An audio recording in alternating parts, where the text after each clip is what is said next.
ఎవరైనా సరే మొల రామాయణంలో ఒక పద్యం చెప్పండి అంటే ఎక్కువ మంది చెప్పే పద్యం మేడం గారు చెప్పారు. సుడికొని రామపాదములు సోకిన ధూళి వహించి రాయి ఏర్పడ ఒక కాంతయ్యనట పన్నుగా నీతని పదరేణువు ఇయడ ఒడి నోడ సోకి ఇది ఏమగునో అని సంశయాత్ముడై కడిగే గుహుండు రామపద కంజ యుగము భయము పెంపునన్. ఇది వినూత్నం, ఏ రామాయణంలో లేనటువంటిది ఈవిడ చూపించింది. వాల్మీకి రామాయణం లేదు, ప్రసిద్ధ వాల్మీకి రామాయణమే కదా లేదు. అట్లా అన్నాడు వాల్మీకి రామాయణం ఉండగా మళ్ళా ఎందుకు రామాయణం రాయడం. విశ్వనాథ సత్యనారాయణ గారు కూడా అడిగారు, ఆయన వేరే సమానం చెప్తారు. ఈవిడ ఎప్పుడు తినే ఆహారం తింటూనే ఉన్నాను కదా, అలాగే ఇప్పుడు ఎప్పుడు ఎన్నిసార్లు చదివినా చదవచ్చు రామాయణం, ఎన్నిసార్లు రాసినా రాయొచ్చు అందట. అలాగే ఈవిడ అధ్యాత్మ రామాయణంలో విషయాన్ని తీసుకుని ఈ గుహుడు విషయం ఎక్కడా లేదు. అధ్యాత్మ రామాయణంలో ఉన్నటువంటి విషయాన్ని తీసుకుని ఈవిడ ఈ గుహుడు ఈ రాముడు కాళ్ళు కడగడం మన సంపూర్ణ రామాయణం సినిమాలో బాబు గారు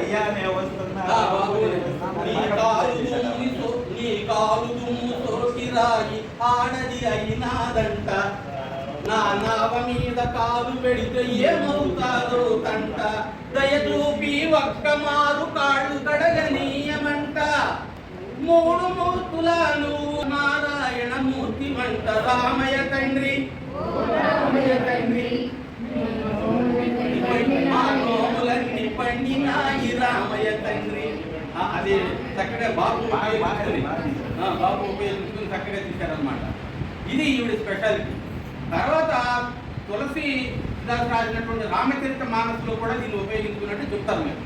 తర్వాత ఇవన్నీ ఈవిడ గురించి ఎక్కువ టాలే, అక్కడ పుట్టిందట, ఇక్కడ పెరిగిందట, ఆ కాలమాట ఈ కాలమాట. అందుకనే గాంధీబాబు గారు కడప అన్నారు. ఆయన దగ్గర ఉన్న సమాచారం అది సేకరిస్తారు బాగా. గాంధీబాబు గారు సామాన్యమైన వ్యక్తి కాదు, ఆయన హిస్టరీ కానీ సాహిత్యంలో కానీ చాలా విషయాలు సేకరిస్తారు అనమాట.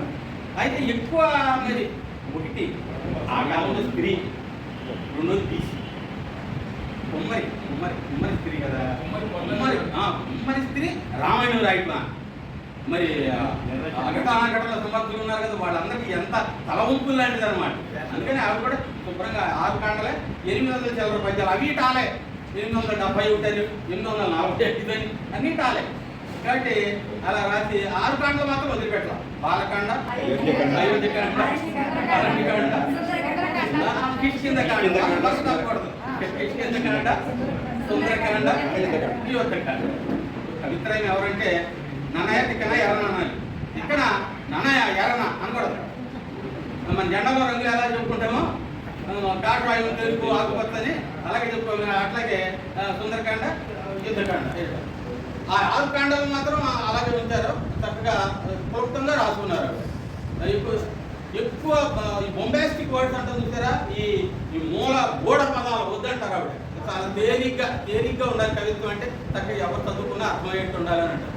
ఆ పద్యాలు కూడా చక్కని కవిత్వాన్ని చాలా అలతి పదముల కాహళ సంధించిన విధం అన్నట్టు చిన్న చిన్న పదాలే విపరీతమైన అర్థం వచ్చేట్టుగా చేసి మనకి ఈవిడ రామాయణాన్ని అందించారు.